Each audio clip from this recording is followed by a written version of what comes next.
Hey, welcome back for another episode of Bubba's Tango 18. I'm Bubba, and this is our continued build. So in continuing on, we're going to work on the front hatch area for the anchor locker. This design comes from my grandfather's sailboat from back in the 70s. The boat we were on, it was a Coronado 25, 67 Coronado 25. Has an integral outboard engine.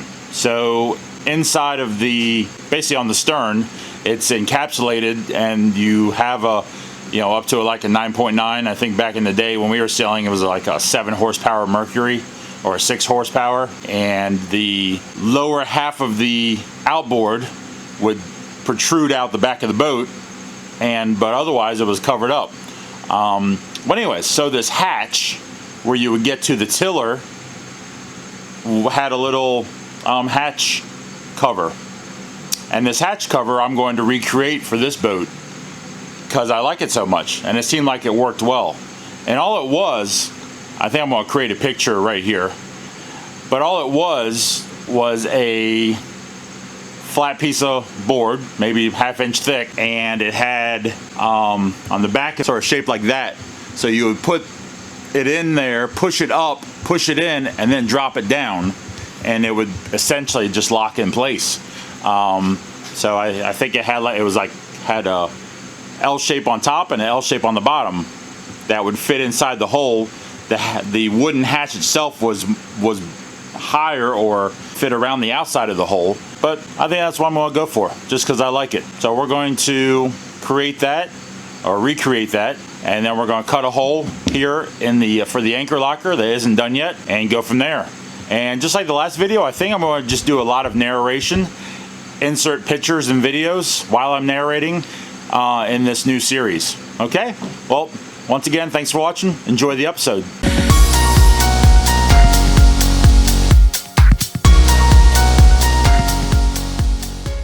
Alright, so here's the next area that we're going to be working on. This is the breast hook above. This is the watertight area below that the camera's sitting on. So we're going to lay out a template and cut an area in here. This area I'm going to use, I don't know what for. I mean, I could use it for the anchor. It's essentially the anchor locker. Maybe life preservers, a throwable float, a throw that floats. Anyways, and it's not necessarily watertight here as this is, or the stern compartments, but it is already finished inside. It's coated, it's painted, it's resin, so everything's ready to go. I just have to cut a hatch in here.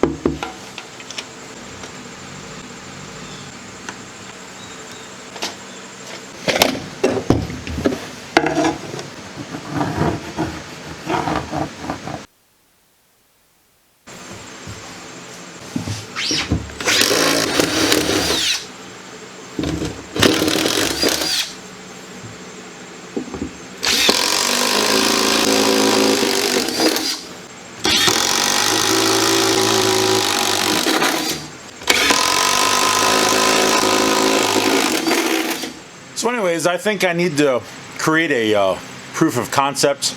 I've drawn it out on paper, which I probably showed you, but right upside down. Trying to figure out how to do the wood attachment pieces, but before I start screwing up all my mahogany and everything I've glued up and waited for it to dry,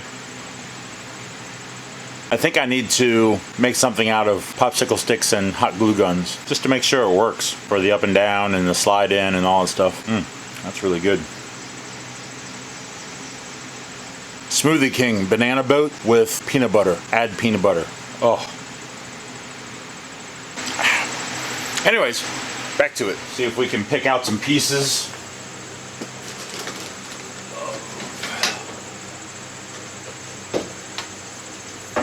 We're going to cut these short, so that's actually really nice and straight. And we're going to make for the hatch. I might emulate what we've done already with just basically using a piece of the hard maple as a accent color, accent stripe. We'll go with those.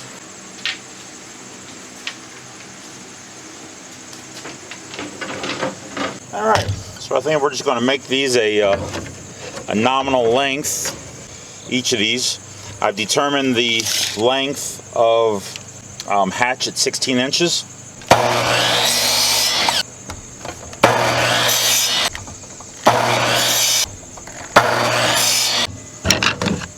That's more than enough wood. All right, let's assemble these into some sort of a design. They're all uniform. Well, we got our piece all glued up, and so in these next steps, we're going to start cutting, shaping the piece that we've created. We're going to cut it to shape, and then we're going to try to make sure that design that I created, based upon something that occurred in memory years ago. I didn't get popsicle sticks like I had talked about, but we are just going to, maybe just hot glue it, but I don't know. But we'll get to that point. First things that we need to do are cut it to shape, and then we will sand it down flat, and then we will route over the edges, make sure that it looks good and it's going to work, and then we'll worry about the back and how the mounting contraption works. So that's the next step in this. Also, something just came in the mail. We got an unboxing video to do, so we'll add that to our list of upcoming episodes, which are fuel tank, battery, mounting the engine. So.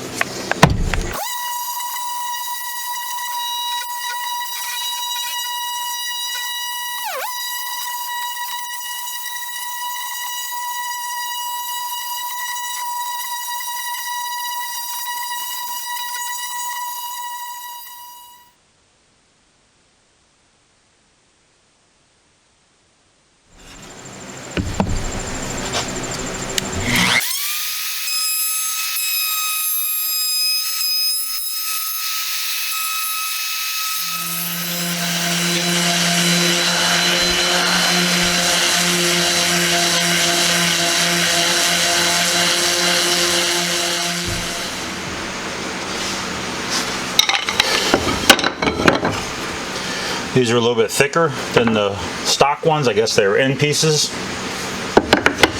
So I thought if I use that, it would give a little bit extra room to slide it up and down. Meaning it will hold the piece that's going behind, hold it out a little bit. So then the idea is to glue these together, and then they would glue onto here.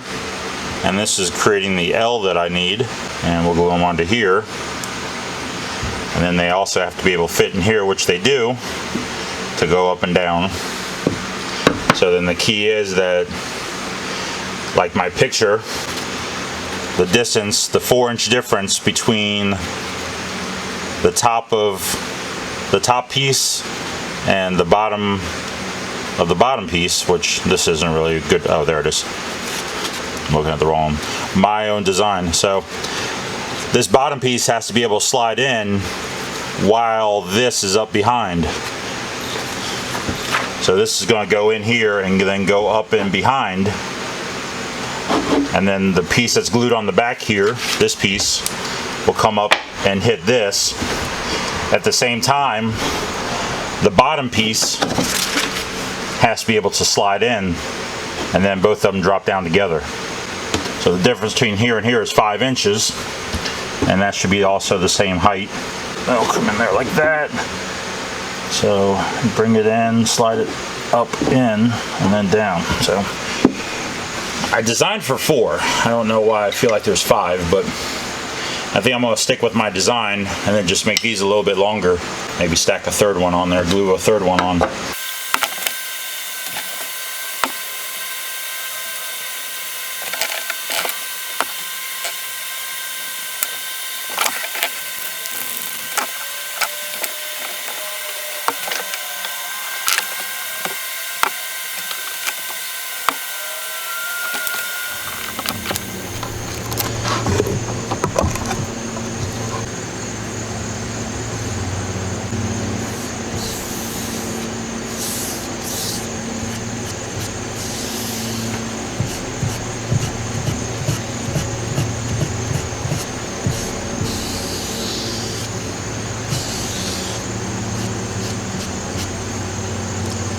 Well, we all know what time it is, right?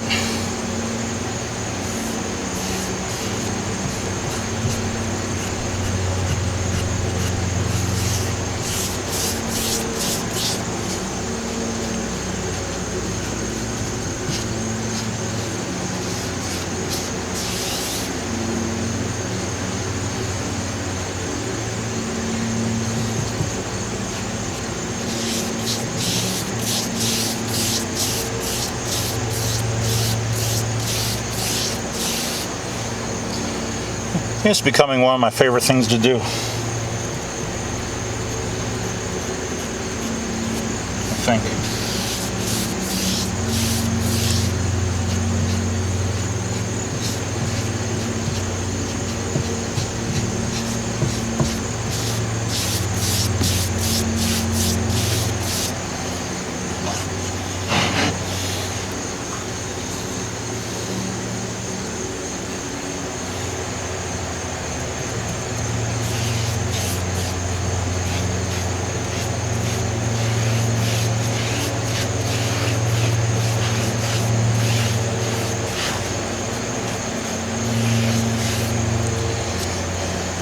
So what I've learned from doing multiple coats of varnish is working up to the edge, dolloping, and then working up to your edge and pulling it back so you don't have runs, but that's really more down the road. I've also learned that your first couple, say if you do like 7 or 8 coats, your first 4, we'll say, you can do with the foam brush, or at least I do with a foam brush. After that, sand. You know, they say you don't have to sand with gleam, but sand with 400, level all that out.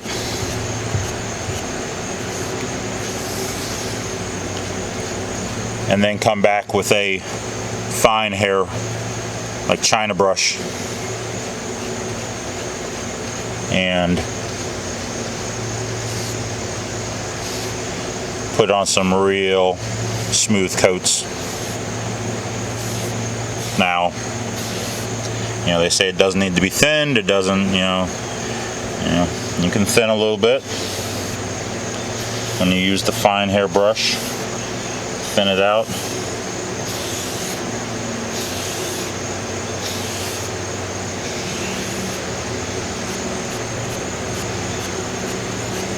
So it goes on smooth.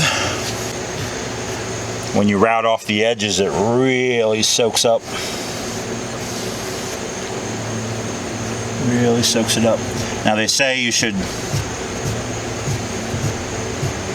seal it so it doesn't do that, but that's fine by me.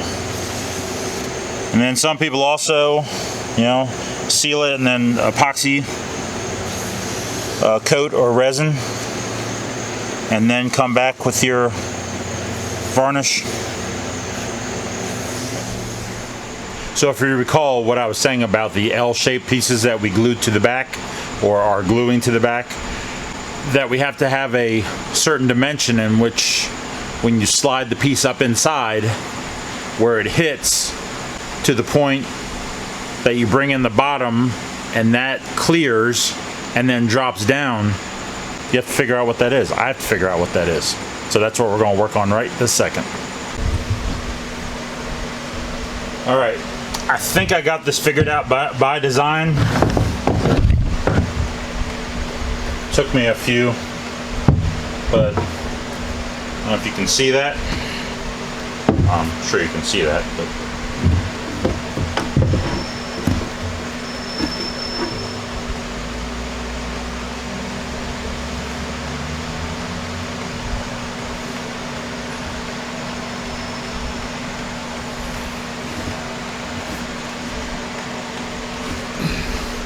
and once that dries, we'll pull it off there, and then we will shellac everything. Sand it, make it all nice and pretty, round over the edges,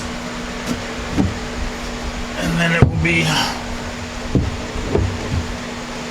and then we will come back in, we'll epoxy. I'm going to sand all this so it's nice and pretty when we take it off, and then epoxy all these edges, then coat that, the back end of that after I sand it all. That's the game plan.